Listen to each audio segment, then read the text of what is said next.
Welcome to Style Meets Sustainability, the podcast where fashion, ethics, and conscious living come together. I am Arpitha, and today I have with me someone who I go way back with, all the way to our NIFT Hyderabad days. She's someone I deeply admire, both for her creativity and her courage to follow her heart. Let me introduce you to Paulami Saha. She studied accessory design at NIFT Hyderabad and then went on to explore the world of multidisciplinary design, packaging, product, graphic, you name it. But somewhere along the way, the desire to work with her hands to build something rooted in tradition and purpose pulled her towards handmade craft. Her brand started out as a side project, and just when she decided to go full time with it, life changed again. She had a baby. That experience shifted how she viewed work and time, leading her to build a brand that allows women to work from home while taking care of their families. From supporting rural women artisans to collaborating with Indian craft people from Shantiniketan to Purdil Nagar, Paulami's story is one of balancing passion, purpose, and practicality. Paulami, welcome to Style Meets Sustainability. It's so special to have you here, not just as a fellow designer, but also as an old friend. Thank you for being here. Thank you so much, Arpitha. It was, it was a great opportunity to reconnect with you after so many years, and I was really looking forward to do this with you. So happy to be here. Yeah, same here. And let's rewind a little to where it all began. You have had such a rich, diverse design background. What inspired your shift from industrial and graphic design to starting a handcrafted jewelry brand? I actually, I got a hands-on experience into industrial design and product design, graphics. And somehow in my head, when I passed out from NIFT, I thought, there's something superior. Today, even today, I feel when you're working on a laptop, you appear superior, you appear modern. These words come to your head, right? I did all of this, and slowly and gradually, I realized I was not getting that creative satisfaction. And I was getting that satisfaction when I was working with my own hands. Um, it started as a passion project, and then slowly, I realized that this is what brings me the most happiness when I work with hands, when the beauty of something being very unique and touched with your hands. Every piece is so unique, and somehow I started enjoying that unfinishedness in design as well. So that's how this journey began. That shift must have been such a turning point for you. Your work blends the structure of industrial design with the soul of Indian craft.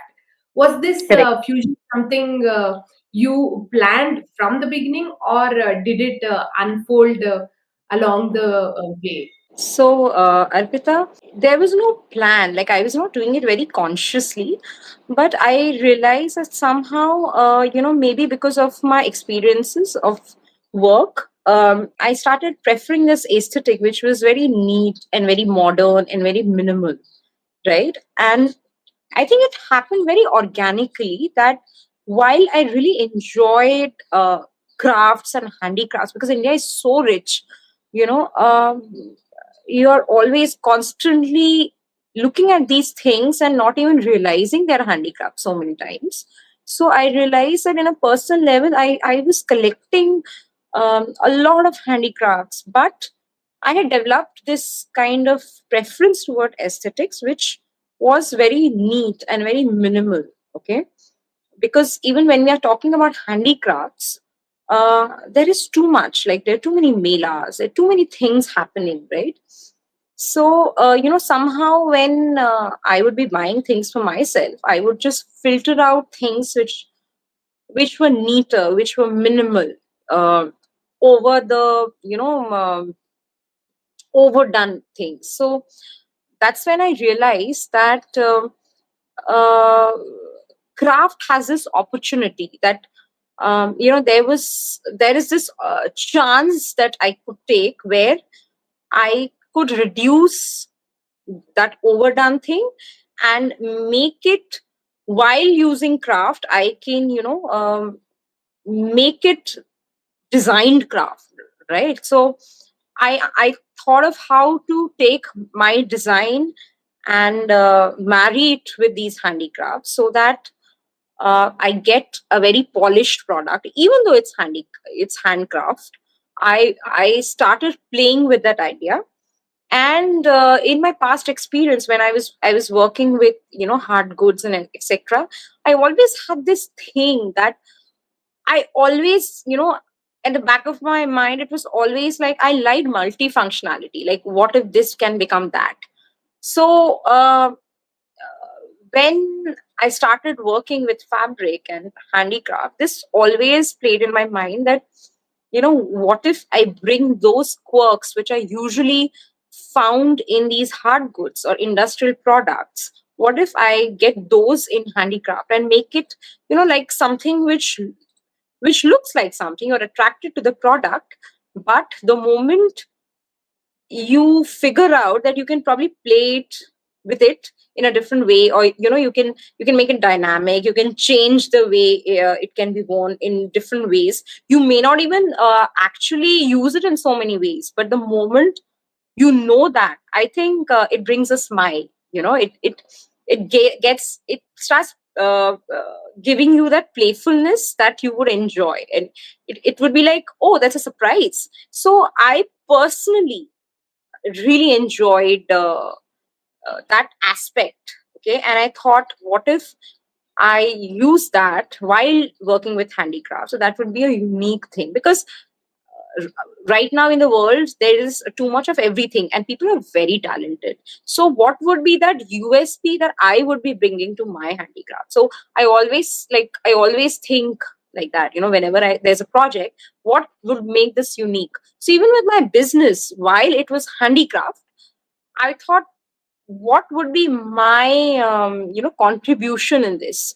So that is where this idea came from, that taking the minimal aesthetic, modern aesthetic, a great finishing. Because whenever we're talking about industrial design, we're always thinking in our mind industrial design is something which is very neat, very clean, very functional, right? But when we're talking about craft, we are always talking about, we are thinking that even the flaws become a part of a craft, and which I really agree. But certain times, because we are making this excuse that a flaw is part of a craft, certain times you are even overlooking certain flaws which need not be there. So I thought, what if flaws become a part of the craft and it makes it look unique and beautiful? But can I uplift the craft by making the aesthetic such that it's so neat and so clean that certain times people actually tell me that, how do you get this finish? Because it seems like it's, the beads seems like it's machine made. They're so standardized in size. So I think uh, it was a very conscious decision, but at the same time, this decision came through my years of growing up, being in these jobs where I was around products which has its aesthetics of being plain and simple and functional. I totally love your multifunctional product, that idea. Now, this is where life and business intersect in a big way. So, Correct. Paulami, you mentioned that just as you decided to quit your job to focus on your brand full time, you found out you were going to have a baby. How did that moment shape the way you built your business? I, as a person, I am, I do plan certain things, but at the same time, I always believe that your intention should be there. and then life takes you in its own journey if your intention is there, right? So my intention was to do this. This was not planned, but I had this intention that I would be working with handicrafts. And again, it happened very organically. Today, if I think about it, and uh, if you ask me how, it was not like, because finding when you are finding trying to find somebody to fill in for a job post, there are these naukri.coms and websites like this, right? But when you're seeking people from an underprivileged category who will work for you, I don't know that there are such possibilities, right? So I would say it happened very organically. I was looking for people, and just then I was also expecting a baby. And this realization definitely came that, I am going to be working from home. And what if, like being a woman, most of the household part comes under your responsibility, right? So I realized that, since I will be working from home, there, can I ask women to work from me with a similar consideration that you will also be working from home? And so this was the idea. But honestly, that point of time, I really did not think where to go, how to ask, whom to ask, etc. it I think it all started with this intention that I'm going to be working from home, and now let me ask around, let me find people who can work from their homes comfortably while I give them work.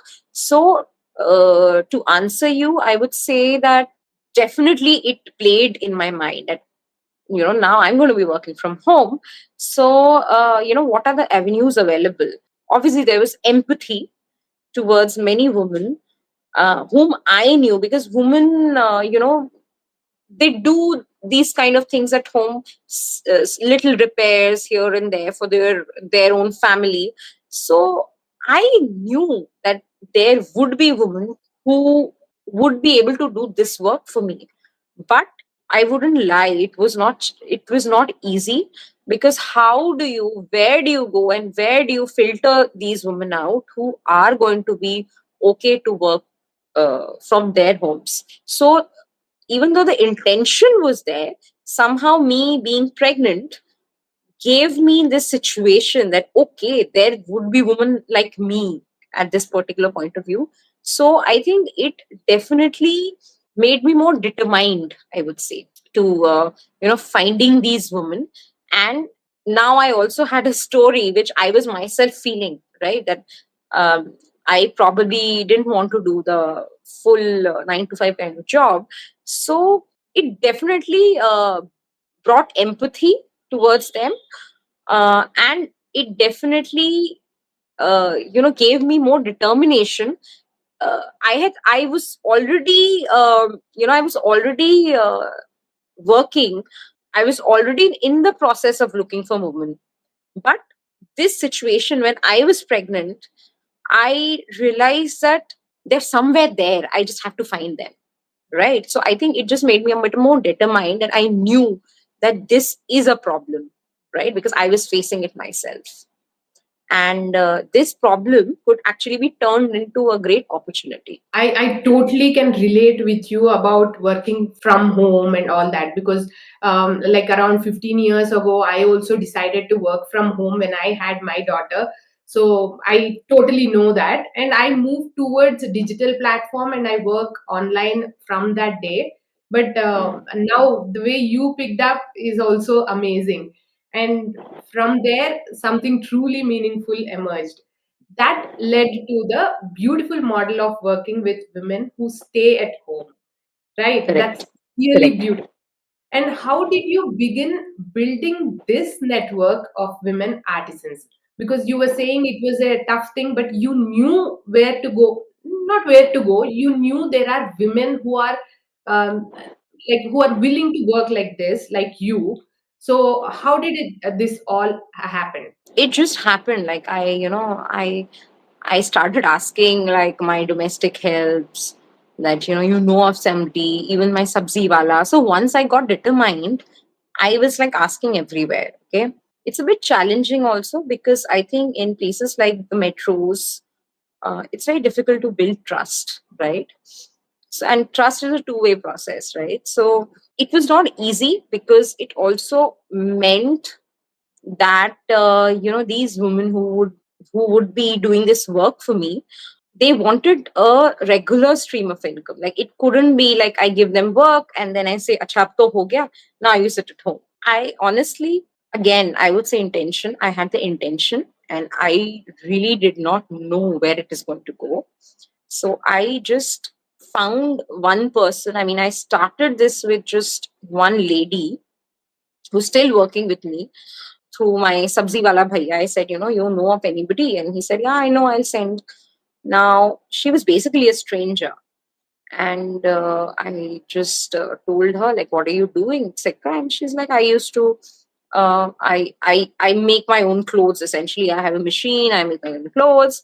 So it was, I think it was trust. I mean, it was like, let's see where it goes. It was trust in the universe, I would say. So I said, just let's just do this, because what's the worst that can happen? So I started sketching, and I started giving her ideas, and so one thing led to another. Okay.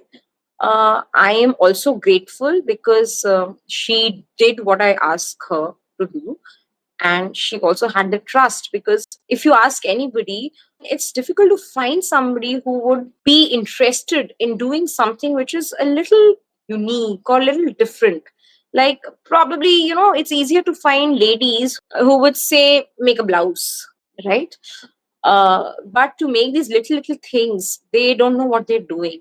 So it was challenging, and I'm really grateful that these ladies trusted me. The thing is, once you find somebody, automatically, because you are paying that person a fair wage, somehow you're supporting their family in a regular way. I think once you find one person, and then it is, I would say, it's easier to build a network around that person, because then they see, oh, like one person is earning well, and she goes to her friends or her circle saying that, I'm doing this. Then it becomes slightly easier. Like, you can take the example of that one person and you can approach other people, and basically you make this formula, and you're just replicating it with different people, right? So yeah, that's my answer for this. Paulami, that's such a thoughtful way to create opportunity. And yeah, by the way, it's the same situation for me as well. I would like to make some new item, piece of garment, and they would say, "No, give me a kurta. I'll stitch Yes. a 10 kurta for you, but don't give me Mm, these kind of things." So that's, correct. I totally agree with you. That's a struggle. And how do you train these women, especially those who might not have a previous experience with craft or design? So interestingly, Arpita, what I've noticed is that women in generally, most of them have a good aesthetic sense, because they like to dress up, and it's all about accessory. These things are all about colors. Okay, the person I spoke to you about before, that lady who started this process.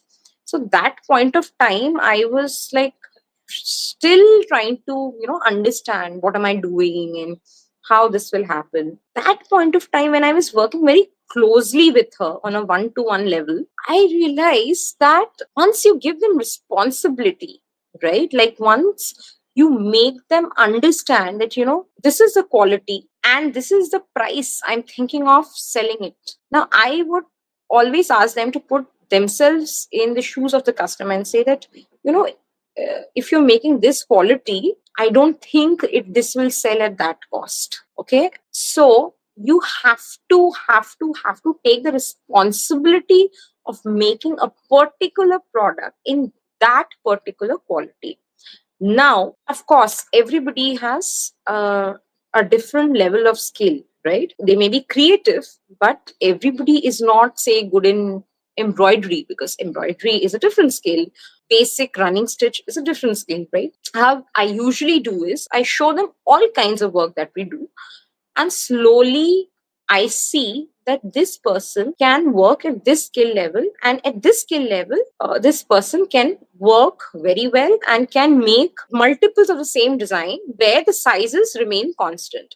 So then I feel that, okay, if this person can work well in this skill level, let me give them work for this skill level only. Like, just make, for example, if you're good at making beads, which is the basic thing, we start from where we start. Okay, most basic unit, I would say, of fabric jewelry making, a bead, a fabric bead. Now the thing is, while somebody can make fabric beads, that's one skill.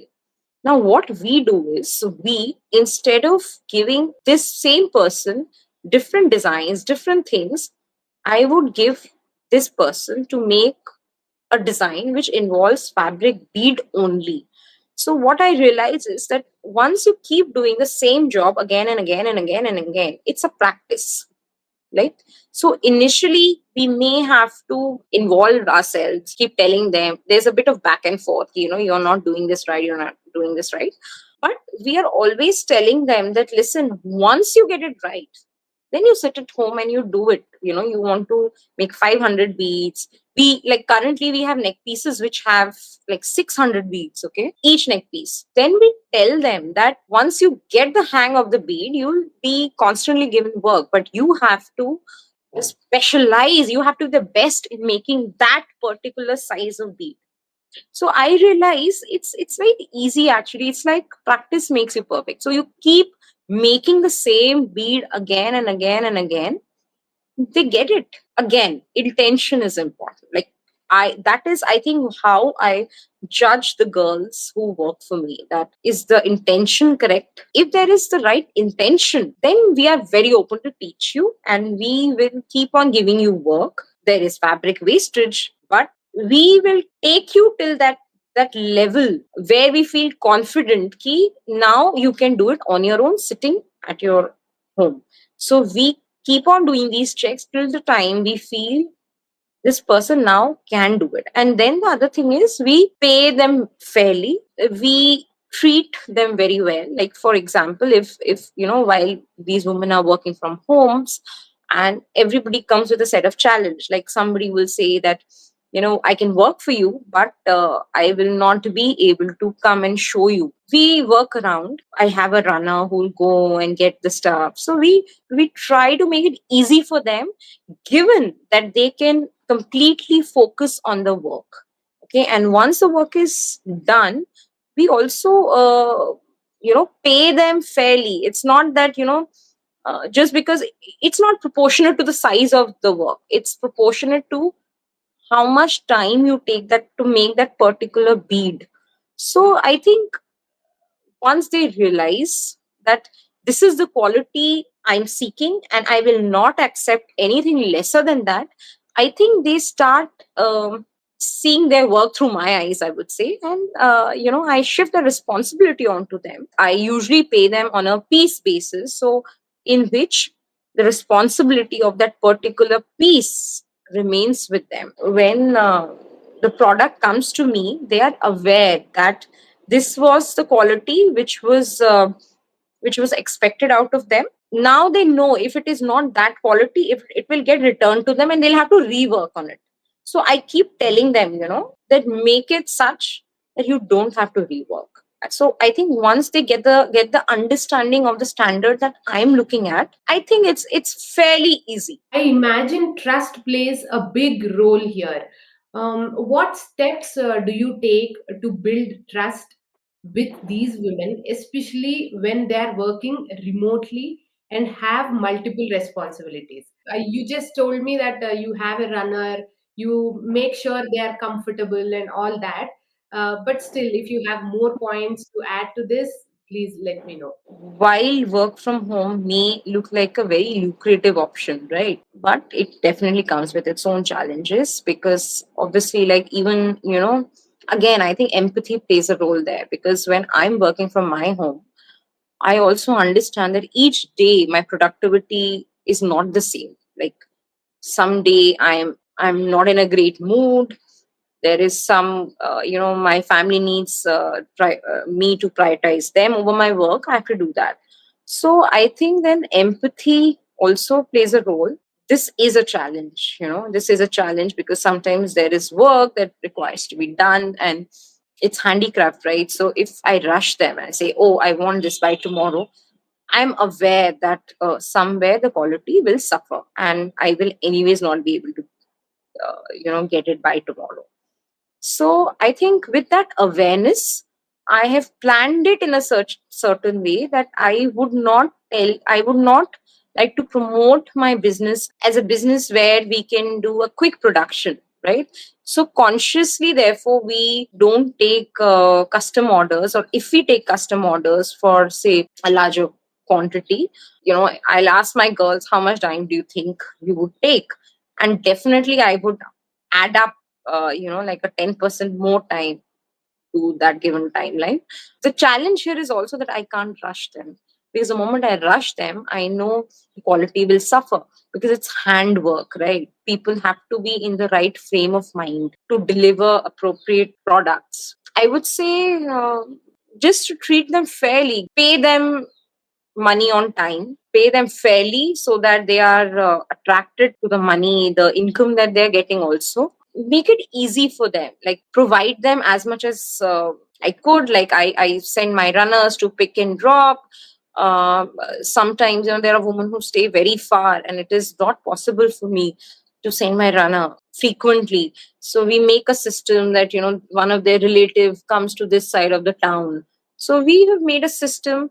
Definitely technology has helped. You don't need to be somewhere. You can just video call, send photos, take approvals.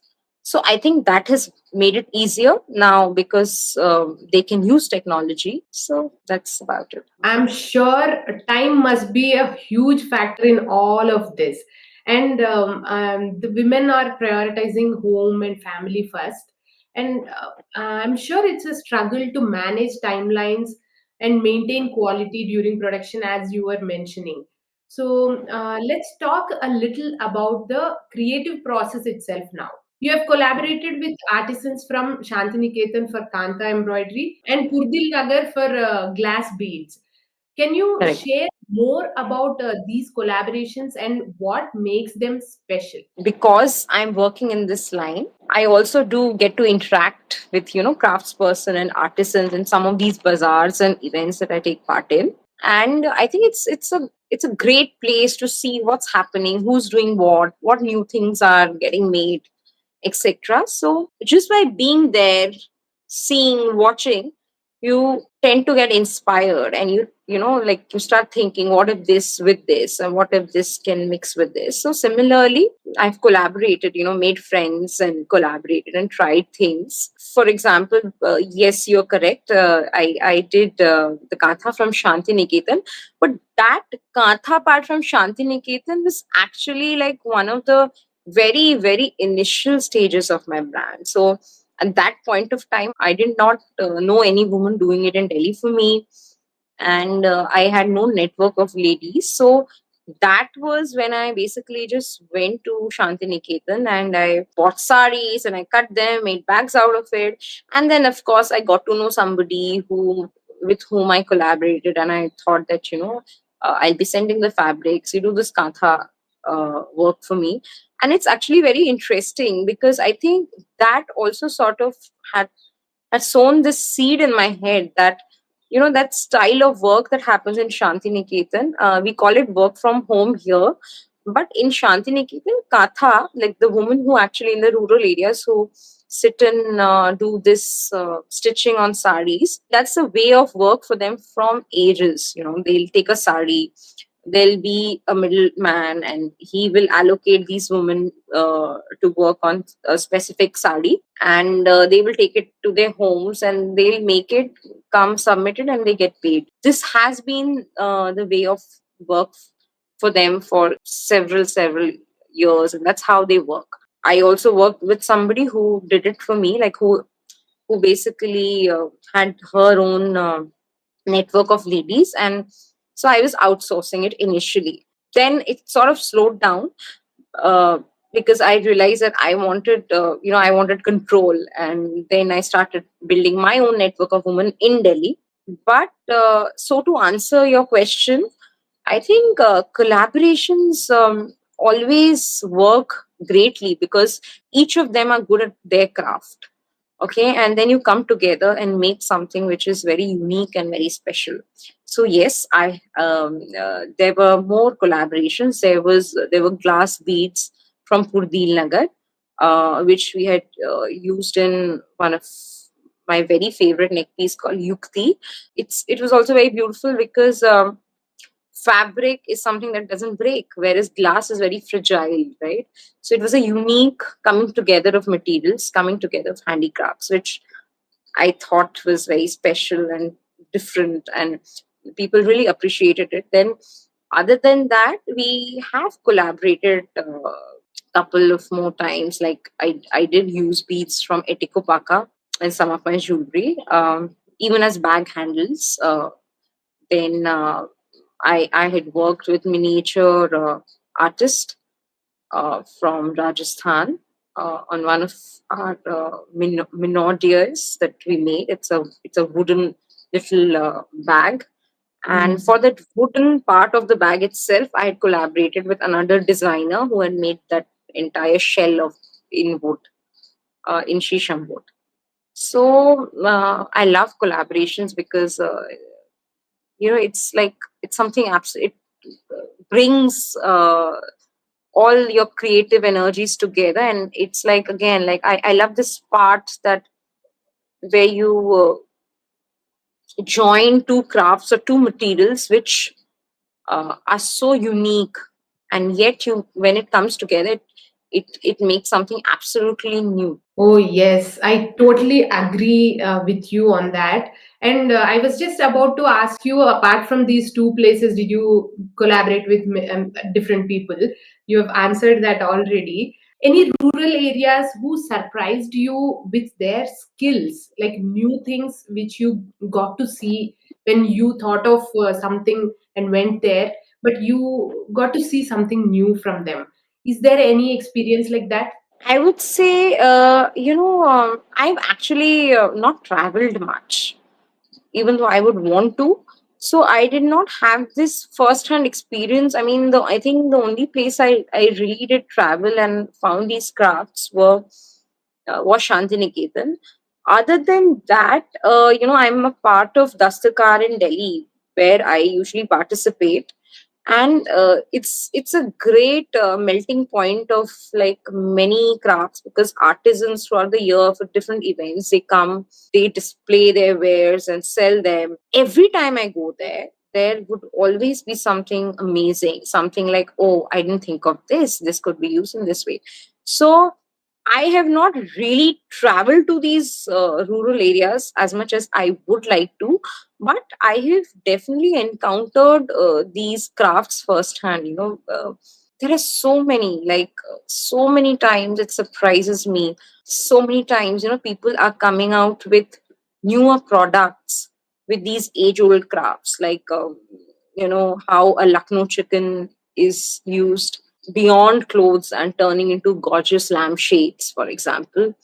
The Rogan art, how it is actually, like, most of the times you'll actually see the products, but if you see the way they're doing this Rogan art, I think it's magical. Like, it's unbelievable. Like, how can they do this?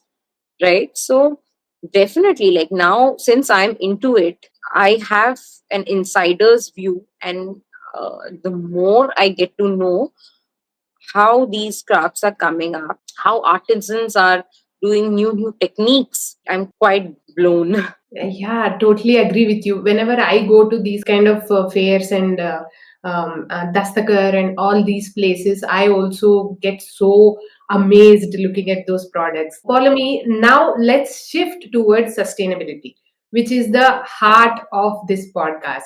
What kind of sustainable or natural materials do you work with in your collection? We make fabric jewelry, right? So we use fabric. Arpita, I'm not sure if you know about this about us, that we actually started this fabric part of my business started because we wanted to use the scraps which was remaining out of the bags that I was designing.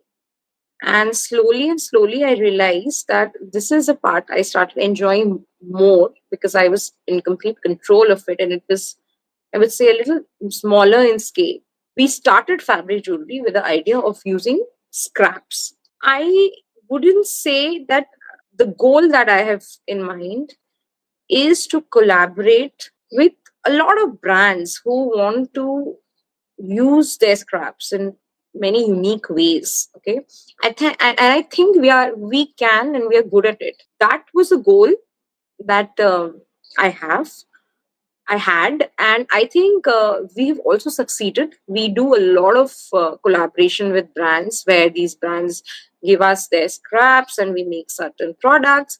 But at the same time, I wouldn't say that all the products that I'm making are out of scraps. We are also buying fabrics and making, jewelry out of it, because the idea is also to make money and sell more. But we try to use every centimeter of fabric that we get, in the sense that, if the fabric is so small that it cannot be used for anything, we will fill it as the filler in our beads. So that happens. In a way, I can say that we don't make any waste. Like, whatever fabric that comes to our workshop gets utilized in somehow, like either we are making a brooch out of it. If not, we use it in a bead.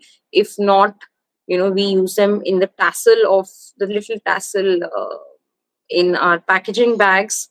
And if nothing, absolutely, they are used as fillers inside the beads and stuff. Because we are on a discussion of sustainability, the other thing I'm very conscious about is that sustainability is also about reusing and reusing what you have. If clients come and tell us, because see, it's fabric, right? The jewelry pieces, how you're wearing, how you're dealing with it, it can break. So when the customer comes and says that, this broke or whatever, we always encourage our customers to send us those pieces back so that we can repair and send it to them. We don't encourage that, oh, this is done now, why don't you buy a new one? While we would love that people buying new things of us, but as a brand, we also encourage that people come back and get their pieces repaired. We also are very upfront that, even though it's fabric, please take care of these things properly, in a way that, while we say that our pieces are washable, they need to be still handled in a delicate way, right? So we try and educate our customers as much as we can. Also, we support sustainability in the sense that, you know, I think that idea itself, that one piece can be worn in multiple ways, I think that is also a part of the sustainability idea, right? That don't just wear something and leave it and forget it. You like every piece, when worn over a different kind of outfit, will make your outfit look different and unique. And definitely, when we are saying that you can turn this piece into that, and in very, it can look very different if you play with the quirks provided in that product. I think that itself makes a product sustainable, don't you think? Totally agree with you on this, because this multifunctional thing, I keep telling people, do the same with their outfits as well. Just pick up some reversible garment, or the garment Hmm. which can be worn in different ways, so that you can wear them for longer and you can love them in wearing them in different ways. So I love the fact that you are doing the same kind of concept with your accessories. And I didn't know that your products are washable. That's like amazing. That's really good. And educating the client is also very important, because they don't know all these things. And I feel nowadays all the consumers are in a place where they just want to buy and buy and buy. If designers like you and me, if we educate the customer, then they will understand the importance of taking care of that particular product. That's a great thing you are doing there. And beyond materials, let's look at your overall production. How do you ensure your brand stays eco-conscious across the full process from design to delivery? I think I have already discussed a part of this, but I will repeat that the one thing when we design something, we are always very conscious that, we should use the scraps which were remaining from the last project. We always try to do that. And other than that, I think the way we work with our ladies, like we don't design one product and say, oh, get this way. So we try to, usually what we do is that we give them, like, once a lady is trained to do a certain design, we would usually be giving her bigger quantities. And by bigger quantities, I mean like 50 is a good quantity in my brand. So I would give them like at least order of 50 pieces. So I think that also takes care of the resources, the travel, the everything. So they can just take all the work, sit with themselves, with my work, and once they finish those 50, those things comes back. So it is not like an everyday thing ki I'm giving you one product, then you want. So in some way I've also disappointed some of my customers, because they would say, okay, in this design, can you change this red into a blue bead? So I don't do that. And I don't do that not because I'm arrogant and I can't, but the way we work, we give an order for say 50 pieces. I think it's an efficient way of working. Then we get those and then we sell out of those. So it's not that I am buying out of somebody else and then I'm selling. We are manufacturing it ourselves, but we always have a certain number of products getting made together at the same point of time there, so that there is no to and fro. I think that also saves a lot of energy. Then of course, those things like, we use fabric bags to pack them well. uh, Recently I have also started, for my packaging, using boxes. Okay, because I got this feedback that, giving boxes makes a product or a brand looks premium. And since I thought that I required to make a nicer box for the presentation, for the experience of the customer.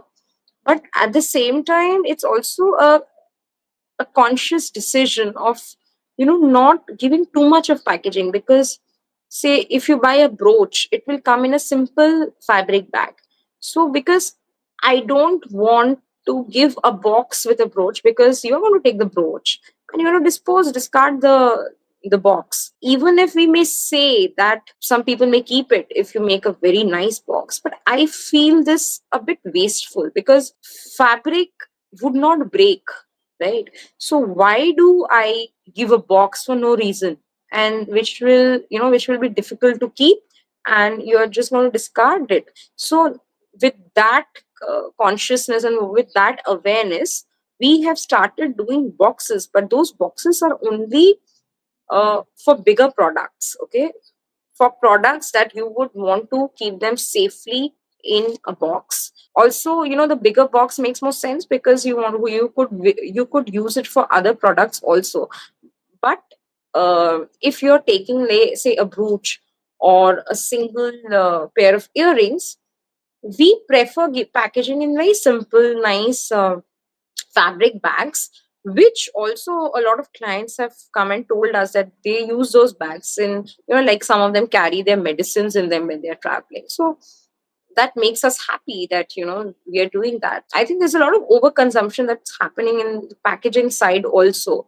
Now you cannot completely disregard it, because experience is also a very important thing when it comes to packaging. So we are trying to balance both the sides, and trying to be thoughtful about it, that you do it only when it is absolutely required. Also the thing is, if we don't do boxes, the cost of shipping also comes down. So the moment you do these boxes, the shipping costs are higher. Basically, we are always trying to think the wise is important. So it's very tempting to do things in a very fancy way, but sometimes we try to stop ourselves. Ki don't overdo. Like, it's a fabric bead neck piece. It's not going to break. It doesn't require. It doesn't have that requirement of a thick box. So don't do it. I think these are the little conscious steps, the conscious processes, design processes we keep on thinking and go from there. I love the fact that you think about the whys, because I Hmm. keep telling people, general clients, general customers also, to think about why. Why do I need this? Why do I do Hmm. this? Everywhere, if we start asking why, then I think everything will be sustainable and ethical. And circular design is a big part of the conversation in sustainable Hmm. fashion. Hmm. And you are doing it so well with your brand. Hmm. I'm Thank really impressed. Now, thank you. let's talk about the business side of things. What are some of the challenges you face when it comes to getting your product out into the world, especially things like photo shoots, packaging, and collecting client feedback? Yes, packaging part you already spoke about, but you can tell me about photo shoots and collecting the client feedback. I think honestly, word of mouth is like the best way of marketing, your product. And I always, this was the idea that I always had, that make a product so good that it itself sells, like. And we do keep having clients coming in and saying, oh, I saw this piece on one of my friend and I loved it, and now I want to buy this. So I think that is a best marketing strategy. But having said that, the market is overwhelming. Like, every day everybody is doing something interesting, and there's too much thrown at you. Buy this, buy this, buy this, buy this. So it's a very difficult place to be. And with the social media, the fashion influencers, everything that is happening currently, sometimes it's a bit frustrating, because you feel that all the mind space that should actually go into designing a good product, or making, or ideating and making something very interestingly and unique, all that mind space now goes into selling, dancing in front of the camera, or enactment, or shooting. And small brands like mine, we don't usually have a huge budget in terms of hiring a model, a very professional photographer.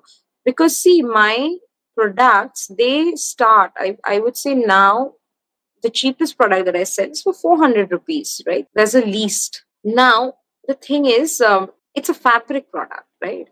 So the more and more I budget these things, what would happen? All the prices would be impacted, right? Because of that, definitely there'll be, the sales would suffer, because a fabric brooch which costs you say 500 rupees, now suddenly if I make this a similar thing for say 800 rupees, people are going to question. So we have to be like very sensitive, like how much can we do. So it is a struggle, because you feel that while the social media is a great thing, Instagram is a great thing, but every day there's so much new things happening, there's so many new ways. Sometimes it feels overwhelming, like, you design, or you just keep shooting your products this way, that way, because there is content all the time. So now there is this huge pressure of making content, so whenever there is a season of sale, there's this huge pressure to sort of make the right content.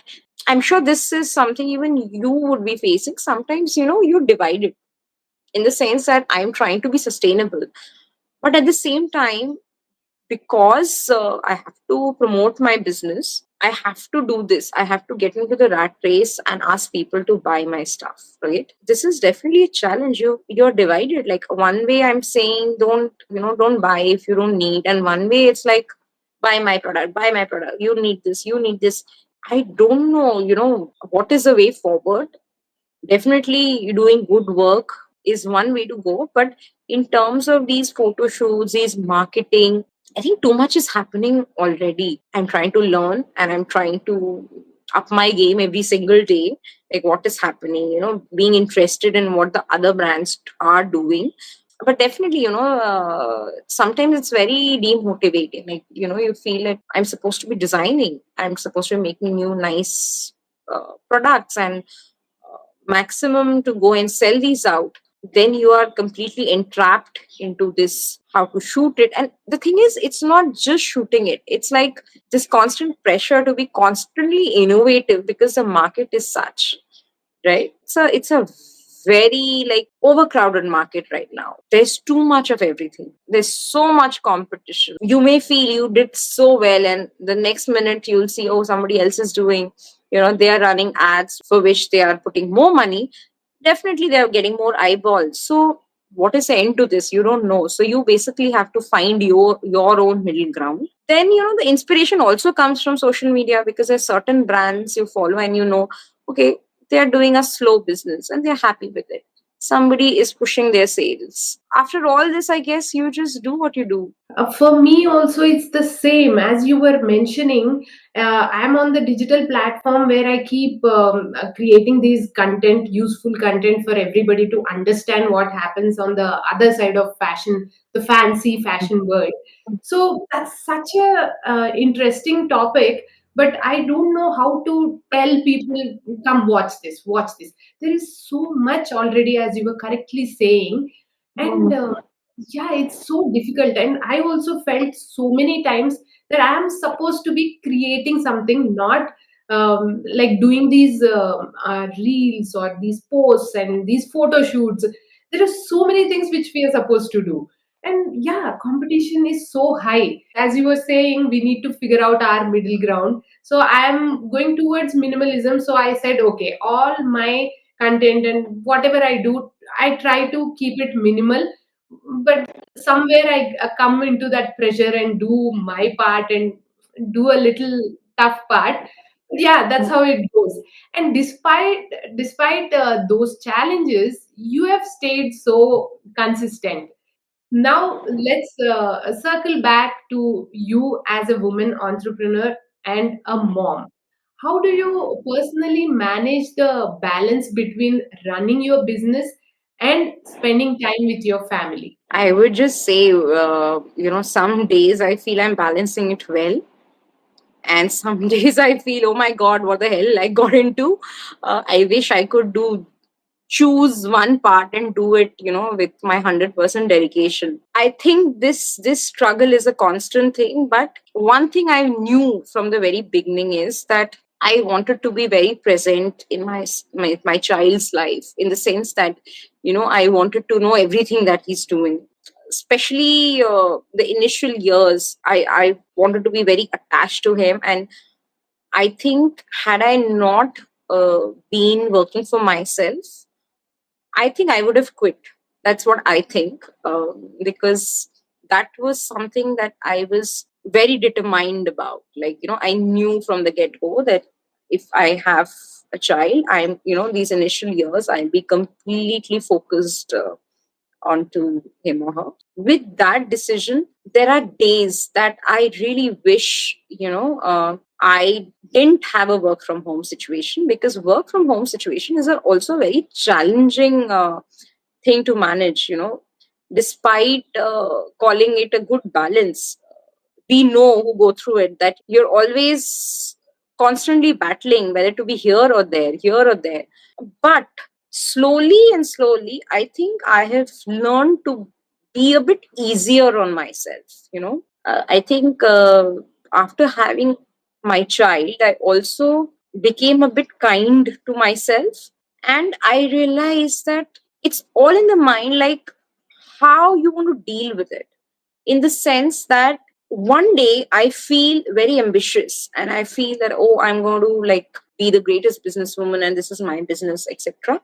Then there is a setback with reference to, say, my family. Something is happening and I have to prioritize them over my business. It's very frustrating.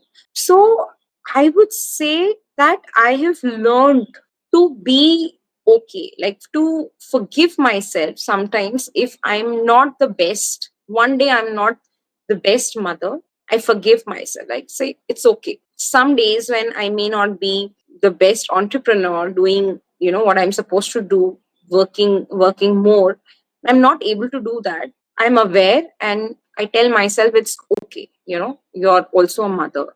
So I think I have started being easy on myself. And that was a learning that every single day you may not be able to balance. You have, each day you have to choose one over another. But when you compile all the days together, on an average, if you're balanced, I think that's good. Priorities are definitely aligned. Some days I feel that this is more important, this requires my focus more over another, I do that.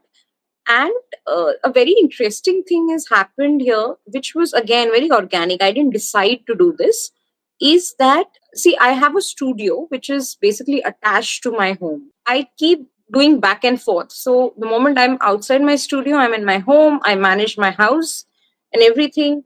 So then again, I go back to my studio. So a very interesting thing has happened is that my son, for him, I'm always there, I'm available, but at the same time, he's seeing me with my work. He knows that, now my mother has to go for an event or something is happening.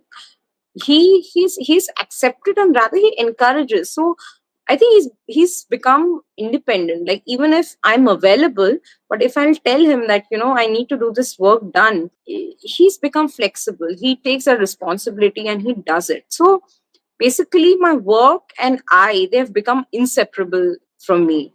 So yeah, that's how it has worked out. And when I see it holistically, I really thank God at how this entire network happened and how this led me to where I am, that I can actually get that time with my child, be a boss of my time, and like do this in and out thing. I can work and both the places together. Some days I'm off balance. The system is such that it works out in the end. Again, most of the ladies who are working in this studio, they're women, right? Since it's part of my house, they are also not treated like they're professionals. It's almost like a feeling of a family. So say certain days I have to run out for some work, I would tell one of my girls, my son is going to be coming from school, can I'll be half an hour late, can you just take care of him? And they do it. And like he treats all my girls with respect. They are didis. We celebrate his birthday with my staff. I mean, it's worked. I mean, these were the decisions that I didn't really make. I mean, it just happened, I would say. Because again, I think the intentions were correct and it just happened. Oh, yeah, that's a lovely thing which you have created around your work and your family. And similar story with me as well. My daughter also, she has become independent and she understands how I work, and she takes up so many responsibilities and she knows how it goes. As you have a studio attached to your house, one of the bedrooms in our house is my studio. So when I entered this room, they understand. Everybody in the family understands that she's working. So right now she's not available. Even my dogs, they also understand all this nowadays. So that's how I also created one whole thing around my work and my family. And as you were correctly saying, when you look at it holistically, yeah, I've achieved so many things. But there are days, as you were saying correctly again, there are days when I don't work, but I used to feel like a lot of guilt was there. But later on, I slowly understood and told myself it's all okay, because I'm juggling between so many things. I can't be doing complete justice to everything on everyday basis. That much understanding is, I think, is enough for a woman who's already into a business, who's managing a family. There's so much going on in our lives, right? Over time, have you seen any social shifts as a result of this model? Have you noticed any changes in how the women's families or communities perceive this work now?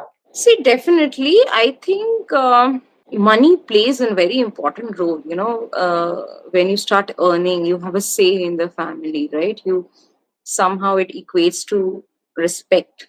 So I see that. So there's this interesting story. So while however the business is going, I sometimes take great pride in the fact that how working with me, some of my girls have felt this independence. One of the girls who came, I mean, she lives quite close to my place. And once she started coming, so two girls were already working, one started coming. She was so naive and so fearful.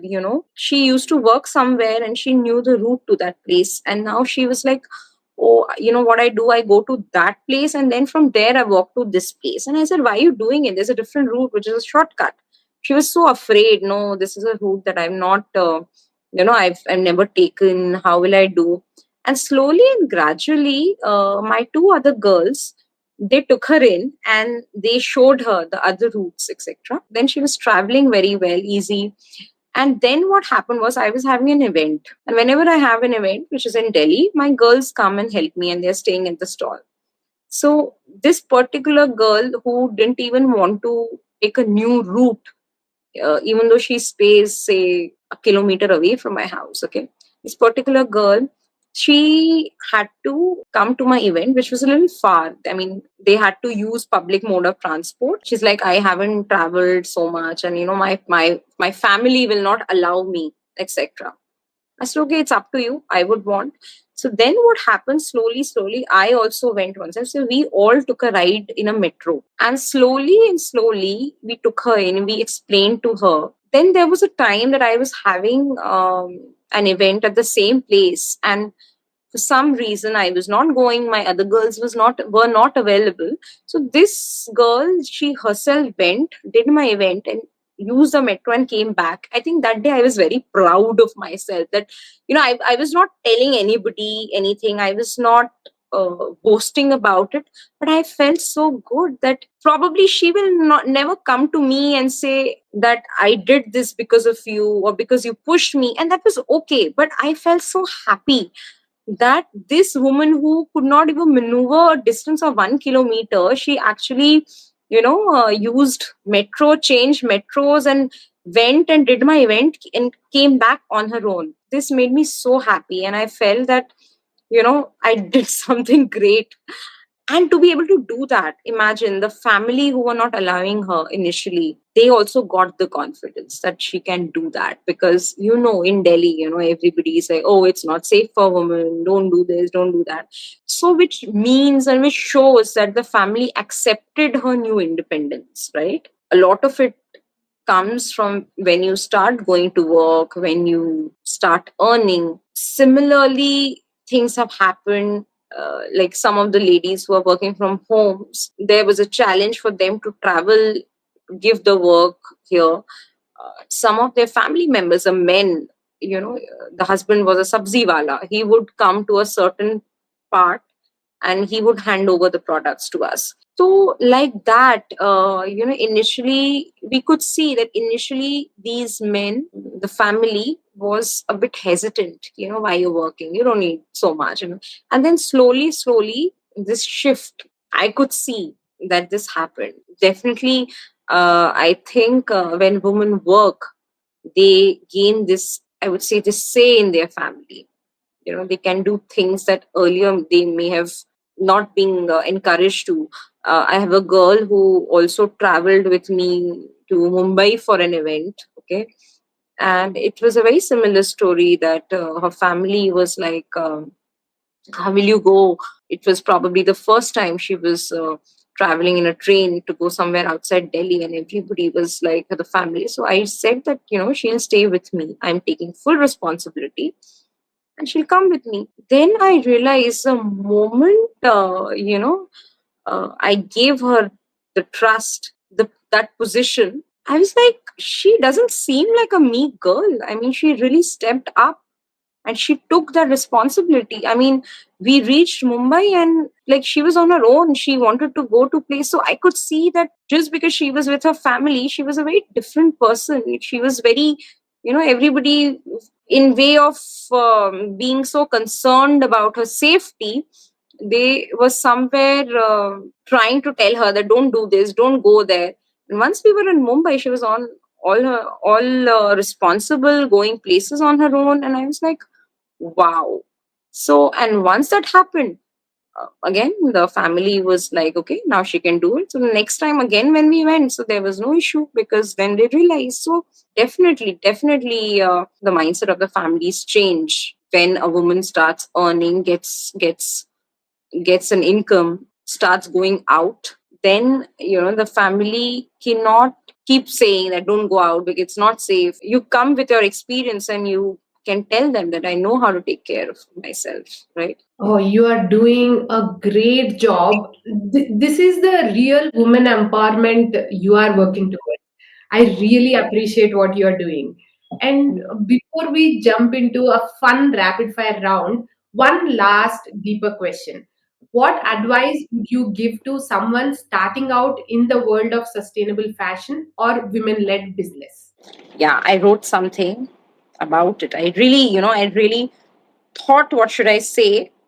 But I'm going to disappoint everyone by saying that the word of advice would be start with an intention and then just keep going.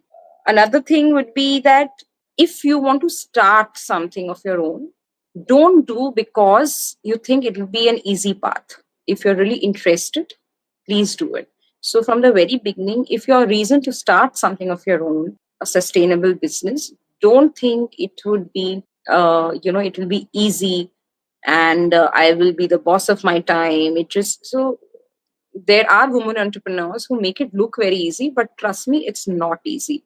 Any work of your own is a 24/7 work. It's not a 9 to 5 work, it's a 24/7 work. You're constantly in it. The reason should not be because you think it's easy. Thirdly, think through what sets you apart. I think that is very important. Don't just pick up someone else's idea and say, I will do the same thing, because each person has their own path and own learning.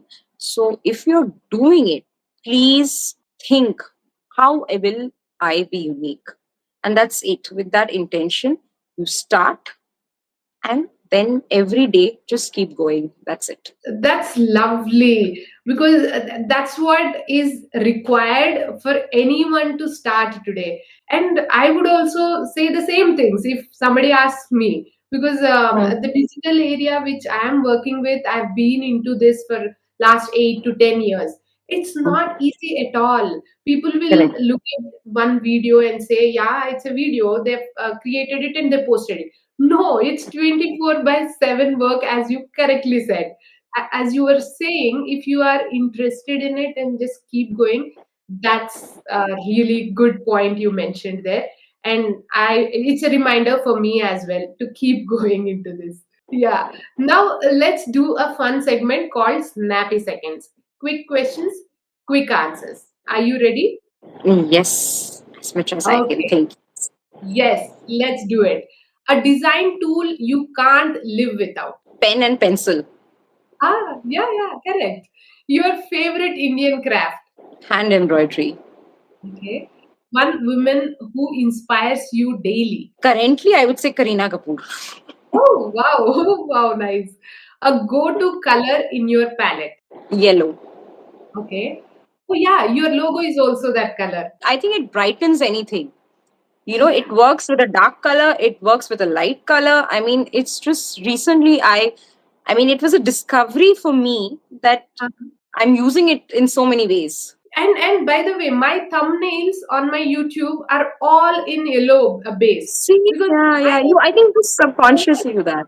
yeah, and I also realized it later because I just went back and saw all my thumbnails like some years ago, and then I realized, okay, yellow is there, yellow is always there. Then now it Mhm. became my base color. That's a Right. good color actually. Mountains or beaches for creative breaks. Beaches. Okay, one thing people often get wrong about sustainability. That is cheap. True, totally true. And a morning person or a night owl? I'm a night owl by choice, but I'm forced to be a morning person because of my son. Okay, that's a good. I've also changed my life to become a morning person. If given a Yeah. chance, I would sleep in nicely until 10, 11. But yeah, I'm a Hmm. morning person that way.